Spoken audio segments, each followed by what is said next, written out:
Muy buenas noches y bienvenidos a Signo Pesos, la economía al alcance de su pantalla. Estos son los temas claves de hoy. Las claves financieras de las microempresas. En medio de un entorno difícil como el actual, los pequeños negocios deben cultivar ciertos hábitos para hacer un uso eficiente del dinero. Esta noche nos acompaña Óscar Hernández de Banca Mía para explicar las recomendaciones que deben atender. Las movidas del Bitcoin en el mundo, la aprobación en Estados Unidos de nuevos instrumentos para invertir en la criptomoneda más popular del mundo empujó al alza los precios del Bitcoin y se espera que grandes inversionistas metan ahora dinero en este criptoactivo. Alejandro Beltrán de la plataforma Buda.com nos explica lo que está ocurriendo en este mercado. Gobierno y empresarios buscan soluciones. El presidente Gustavo Petro medió hoy entre los grupos Gilinski y Empresarial Antioqueño para solucionar viejos conflictos. Horas antes, el ministro Ricardo Bonilla se había reunido también con miembros del Consejo Gremial para hablar de fórmulas de reactivación en las compañías.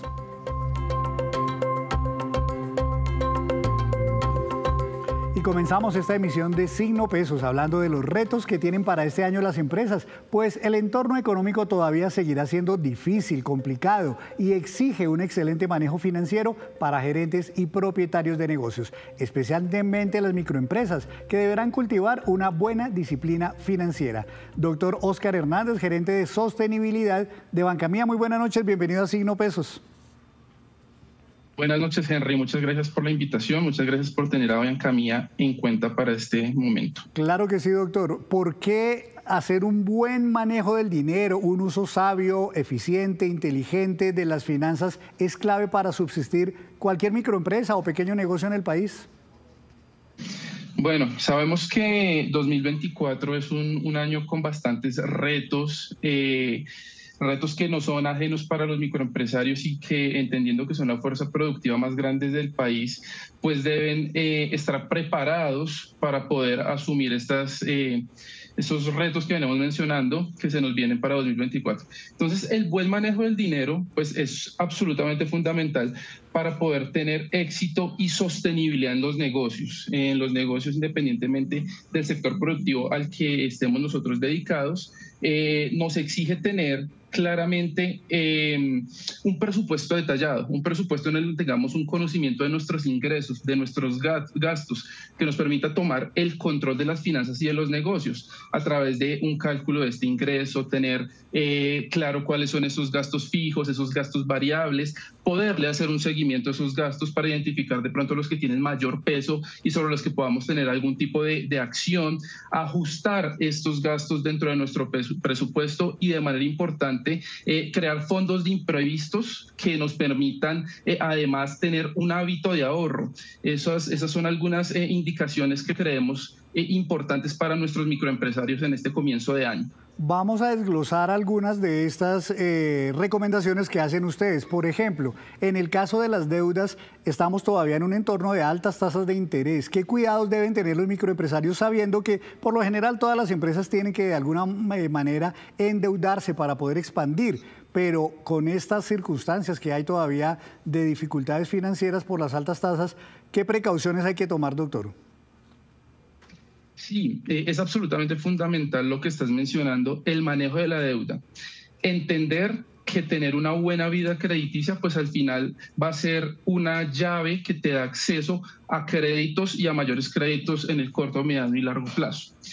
Apalancarse en la deuda para querer de pronto generar inversiones, ampliar los negocios, aumentar las ventas, generar empleo, de pronto implementar nuevas líneas de negocio, pueden ser los factores que apalancan el crecimiento de nuestros microempresarios, pero es fundamental entender la deuda, entender los compromisos de pago, poder dentro de ese presupuesto determinar qué parte de nuestros ingresos se va a ir direccionado al pago de la deuda para determinar, pues, con un flujo de caja, un presupuesto adecuado, asumir estos retos que 2024 trae para todos nosotros. Mencionaba usted, doctor Hernández, también el tema del ahorro.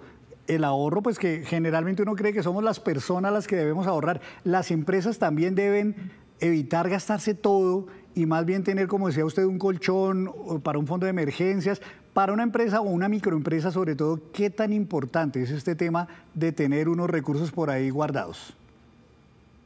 Esto es importante y no solo como lo mencionas, nosotros como personas naturales tener un ahorro. Y digamos que dentro de nuestra estrategia en Bancamía, nosotros apalancamos o buscamos potenciar a nuestros microempresarios también, enseñándoles de finanzas, desarrollando un programa de educación financiera con el que llevamos, digamos, de la mano a nuestros empresarios. Y uno de los aspectos fundamentales es que aprendan a ahorrar, que aprendan que de pronto cuando tenemos excedentes porque el negocio está yendo bien, porque de pronto salieron algunos adicionales que no estábamos esperando, estos no son para gastarlos. Y por ejemplo, dentro de nuestra plataforma de educación financiera, nosotros tenemos una serie de módulos en donde los microempresarios de manera gratuita pueden acceder para que aprendan esos beneficios del ahorro, esos beneficios del buen manejo del dinero, esos beneficios del buen manejo del crédito, que al final lo que van a permitir es que todos estos objetivos y retos que se tienen para el crecimiento de nuestros negocios, en donde buscamos, como le dije hace un momento, aumentar ventas, generar empleo, pues que nos dé la capacidad de invertir para ampliar nuestros negocios, este factor de ahorro va a ser un actor que apalanque esos sueños y el cumplimiento de esos objetivos y esos retos. Y pasa, doctor Hernández, que muchos emprendedores están eventualmente creando sus negocios sin haber hecho previamente ese proceso de conocimiento, de educación financiera, digamos, de entender bien cómo funcionan las empresas en Colombia y cómo es esto de los flujos de caja de una microempresa, por ejemplo, para que eviten meterse en problemas. ¿Hay falta todavía mucha educación financiera entre los microempresarios? Sí, digamos que, y no solo entre los microempresarios, de pronto en general en Colombia la cultura es un reto que tenemos es generar esa educación financiera para lograr unos procesos de salud financiera que nos permitan tener tranquilidad.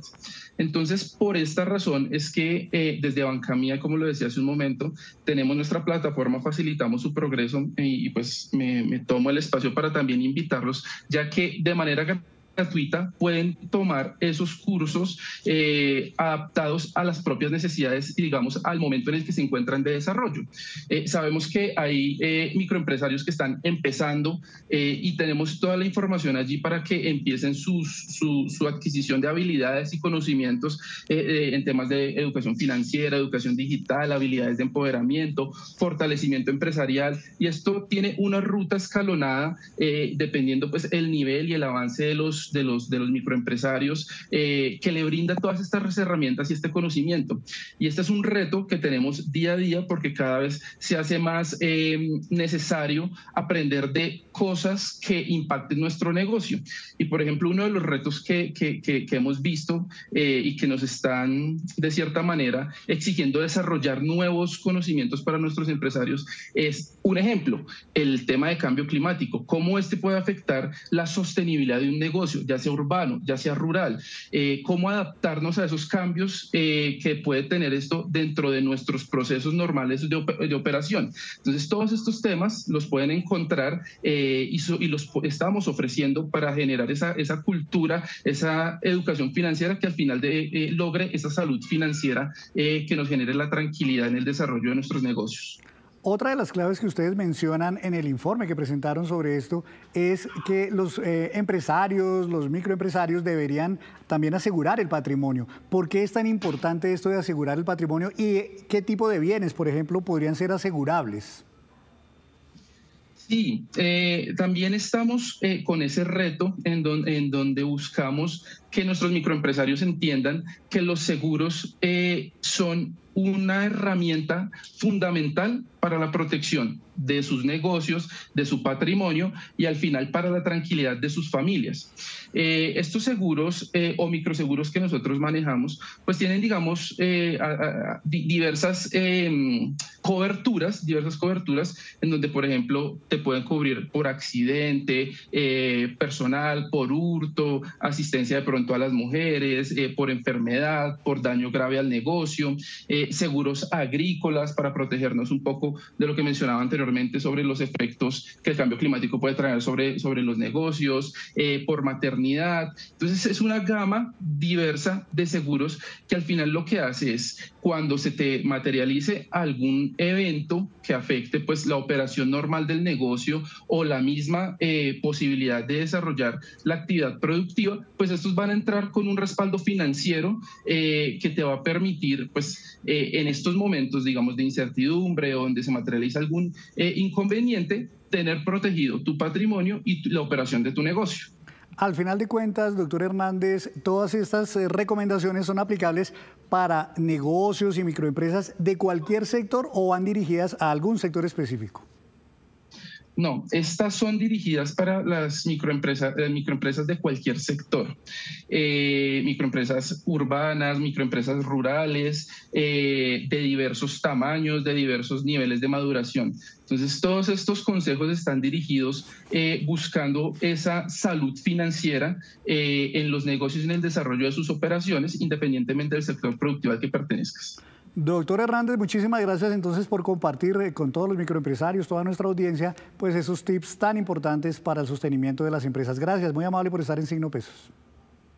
No, muchas gracias a ustedes, muchas gracias por invitar a Banca Mía, entidad de la Fundación de Microfinanzas BBVA. Que estés muy bien. Muchas gracias. Es las recomendaciones que entregan desde Banca Mía para todos los emprendedores en nuestro país. Hacemos una breve pausa, pero cuando regresemos espere el análisis del mercado de las viviendas en alquiler que realizamos. Ya nos vemos.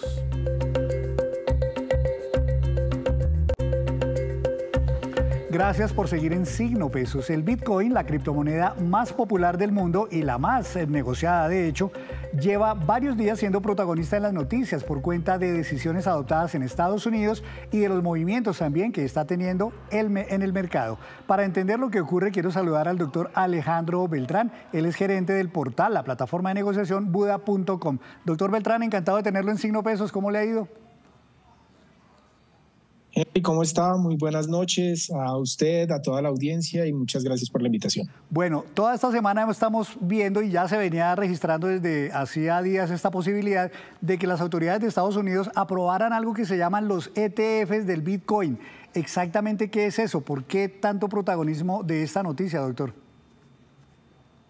Bueno, partimos sobre la base de qué es un ETF. Un ETF es un fondo de inversión que está compuesto por un activo o una canasta de activos y su unidad de participación, que se calcula de acuerdo con la canasta, se negocia en los mercados secundarios o en los mercados financieros.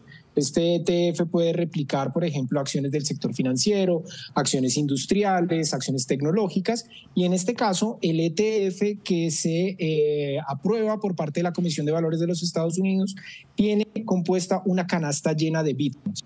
Y esto que ocurre, pues es una noticia bastante importante para el mercado, sobre todo para el mercado de las criptomonedas, ya que lo que hace es institucionalizar la adopción de Bitcoin en Wall Street, es decir, ya los grandes inversionistas van a poder acceder de forma directa y con las garantías de custodia y contractuales de grandes fondos de inversión a exponerse al precio de Bitcoin, a las fluctuaciones del precio de Bitcoin.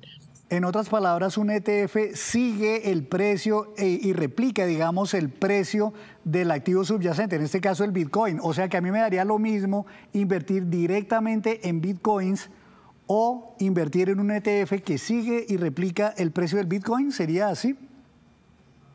Digamos que en términos de precio es el mismo, tiene el mismo efecto, es decir, debería haber un efecto en el que en la medida en que el precio de Bitcoin suba, pues el valor del fondo o el valor de la acción que compone el fondo suba también y por ende pues también independientemente uno puede comprar un Bitcoin en mercados como por ejemplo como Buda.com u otros mercados a nivel mundial. Sin embargo, hay varias diferencias. Si es quiénes se encargan de la custodia, cuáles son las garantías contractuales, ya que acceder a un Bitcoin de forma directa implica unas responsabilidades, por ejemplo, en la autogestión, en las responsabilidades que hay contractuales frente a las plataformas que están custodiando, también la capacidad tecnológica o conocimiento tecnológico para guardar o tener seguridad en sus billeteras digitales, mientras que el fondo de inversión tiene también por el otro lado, garantías de custodia y administración de portafolios que lo hace un experto o un tercero. Claro, cuando uno invierte directamente en un Bitcoin lo puede hacer a través de plataformas que ciertamente hay muchas y muy reconocidas,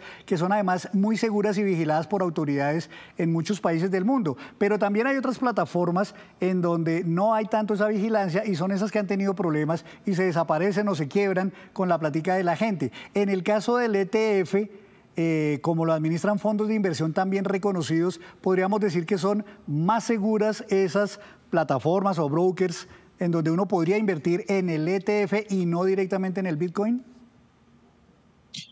Pues lo podemos ver desde varios puntos de vista, desde el punto de vista legal y obviamente desde el respaldo institucional y trayectoria que tienen los grandes fondos de inversión.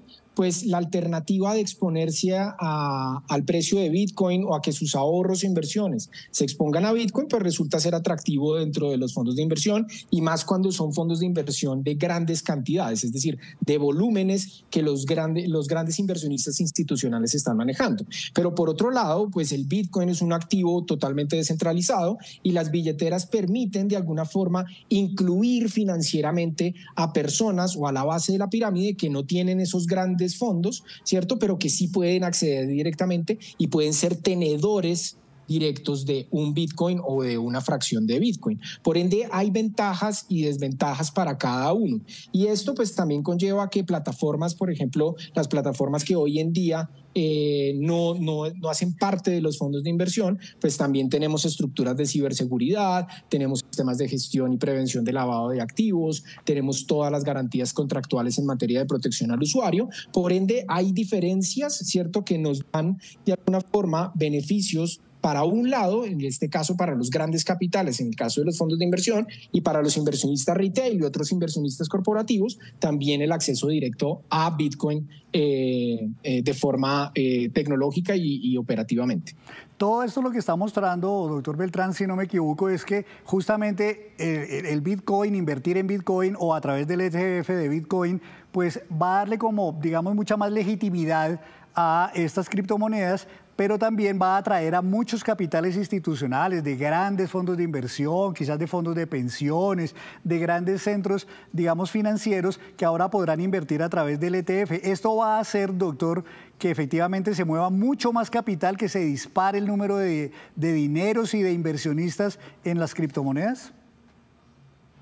Creo que ahí vamos a analizar este impacto de la aprobación del ETF desde dos perspectivas, la perspectiva institucional y la perspectiva de regulación como forma de adopción. En este caso, la industria de Bitcoin, o por lo menos en la industria de Bitcoin como inversión, más allá de la tecnología, se espera que cambie de jugadores. Desde Buda.com hemos visto que la institucionalización de Bitcoin a partir de este tipo de alternativas de inversión como los ETFs van a cambiar de jugadores, tanto en la liquidez como en la especulación, como en la capacidad de ahorro. Y esto implica que los fondos que fueron aprobados, que fueron alrededor de 11 fondos de ETFs esta semana, inyecten o se espera que inyecten más de 70 billones de dólares. Hoy empezó a operar el primer día, el ETF el día de ayer, y se transaron más de 4 billones de dólares. Es el debut del ETF más importante de la historia en volumen. Y esto lo lleva a que de alguna forma esa inyección y liquidez va a ser de un activo mucho más maduro, en este caso de Bitcoin, y va a ser gran parte de la visión, no solo de los inversionistas privados, sino también de los gobiernos, quienes están hoy en día apostando a tener activos en reservas recomendados inclusive por el mismo Banco de Pagos Internacionales.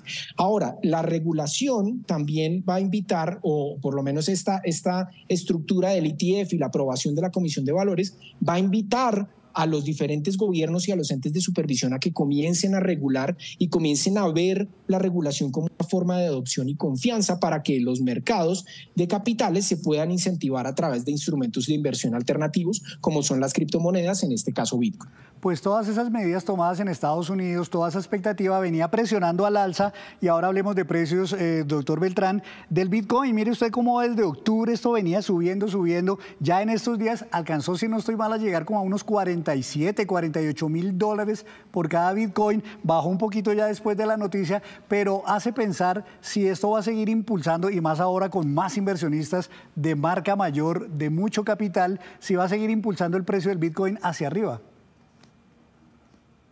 Pues a ver, tenemos varias experiencias, desde las ofertas públicas de acciones hasta los debuts de los mismos ETFs como el oro. Los debuts generalmente ya tienen un precio descontado del activo subyacente. Es decir, con la noticia del ETF ya venía rumorándose desde ya hace muchos meses, y al parecer lo que creemos es que también venía reflejándose en su precio, por ende ya venía la noticia descontada en su precio. Y lo que pasa es que el debut resulta en una variación negativa, que también resulta una oportunidad de recompra, ya que los inversionistas de muy corto plazo comienzan a tomar utilidades para, obviamente, recomponer sus portafolios, ya que no tienen una expectativa de ahorro a largo plazo. Ahora, en el largo plazo, vemos otros fundamentales que van a impactar en el precio de Bitcoin. Por ejemplo, el halving. El halving es una regla técnica de Bitcoin que reduce la cantidad, o por lo menos reduce la cantidad de emisión de Bitcoin, o más que emisiones de la minería que se procesa la operación y le dé la recompensa, y esto permite que esa reducción desacelere la oferta y continúe la demanda. Por ende, creemos que el precio bajo este fenómeno que se espera que se dé en abril de este año pueda tener un impulso nuevamente al alza. Sin embargo, la noticia del ETF hoy en día es la que está causando este revuelo de descuentos que yo creo, o por lo menos creemos desde Buda.com, que se presenta una gran oportunidad. Pues justamente, y sabiendo eso que usted acaba de decir, doctor Beltrán, la recomendación para una persona común y corriente que no tiene pues mucho dinero, un colombiano común y corriente, que ahora atraído por estas noticias se ve, digamos, tentado a meterle platica al Bitcoin. ¿Qué precaución debe tener para que no vaya tampoco pues a terminar frustrado con esa inversión? Bueno, lo primero es informarse. Google tiene mucha información acerca de portales que son confiables para acceder directamente a Bitcoin. No tienes que tener una millonaria suma para poder invertir en Bitcoin, sino que puedes tener inclusive desde 20,000, 50,000, 100,000 pesos. Puedes invertir en plataformas como Buda.com, pero muy importante informarse en Google y poner palabras claves que le permitan identificar cuáles son los portales confiables y no. Y lo otro también es que Bitcoin es un activo de alto riesgo, y la relación de riesgo-retorno es que a mayor riesgo yo tengo una expectativa de mayor rentabilidad, pero esto implica de alguna forma que nosotros tengamos un perfil de riesgo alto. Por ende, la recomendación para aquellos inversionistas que están iniciando y que apenas están conociendo este mundo de Bitcoin y las criptomonedas es que tomen esto como un ahorro a largo plazo. No lo tomen como grandes profesionales que buscan 24/7 los máximos y mínimos, sino que ahorren muy a largo plazo. Los activos de riesgo se recomiendan que se proyecten a más de 2, 3, 5 años y que pues pueda hacer su ahorro programado directamente, pero no inicien un poco con un valor en donde no disponga de los recursos o de obligaciones que tengan en el muy corto plazo, y que vaya de a poquito familiarizándose, y en la medida en que vaya conociendo la tecnología aumenta su exposición de riesgo. Eso es lo más recomendable, y que en los portales también encuentre esas palabras claves que de pronto le permitan definir comentarios de las plataformas, y que nadie le puede garantizar la rentabilidad en un activo de alto riesgo, y más en Bitcoin. Entendida cada una de sus recomendaciones. Doctor Beltrán, gracias por ayudarnos a comprender esta noticia que estuvo muy movida durante esta semana y que atrajo tantos titulares y tanta atención de la gente común y corriente. Muchas gracias por estar en Signo Pesos. Doctor Henry, muchas gracias a ustedes y un saludo para toda la audiencia. Buenas noches. Gracias. Desde Buda.com. Es hora de una segunda pausa y en breve les contaremos cuáles son los países considerados más seguros para sus visitantes extranjeros. Gracias por continuar en Signo Pesos. Dirigentes del Consejo Gremial y el ministro de Hacienda se reunieron hoy en privado para conversar sobre el panorama económico en Colombia durante este 2024. El tema central del encuentro fue la manera de recuperar la competitividad de las empresas. La reforma tributaria, entre otros, fueron los temas centrales. Laura Rojas habló con algunos de los asistentes y nos cuenta los detalles. La idea del gobierno de hacer una nueva reforma tributaria fue uno de los puntos claves de esta reunión. Recordemos que el propio presidente Gustavo Petro y el ministro Ricardo Bonilla han mencionado la posibilidad de balancear mejor las cargas tributarias entre empresas y personas naturales. El gobierno sugiere, por ejemplo, bajar de 35 a 20% la tasa de renta corporativa y a cambio aumentar ese gravamen a las rentas de personas naturales de mayores ingresos. Los dirigentes gremiales asistieron al encuentro, pidieron prudencia de una posible reforma tributaria, pues prefieren primero esperar los resultados de la reforma que se hizo hace un año antes de hablar de una nueva reforma. Sobre este tema conversamos con Camilo Sánchez, presidente de Andesco y miembro del Consejo Gremial. Esto sería una improvisación absoluta, no conocemos cuál es verdaderamente el recaudo y cuál fue el impacto. Que se haya caído alguno de los artículos, también se lo dijimos al gobierno, estaban mal presentados y muy seguramente con las demandas iban a caer. Aquí lo que estamos diciendo es que esto crearía incertidumbre, y una incertidumbre en donde necesitamos que haya la reactivación económica y la generación de empleo y crecimiento en el país.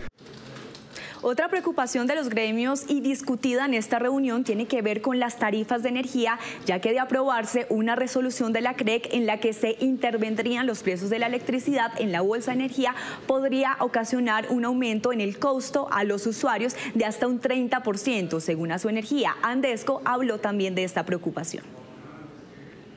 Y muy seguramente van a subir las tarifas, no en el porcentaje que dice otro gremio. Yo no creo que sea del 30%, lo que sí creemos es que va a estar por encima de la inflación, y lo que siempre hemos dicho nosotros es que lo peor que puede suceder es que los servicios públicos suban por encima de la inflación, ya que la mayoría tiene ingresos con salarios que son incrementos de la inflación.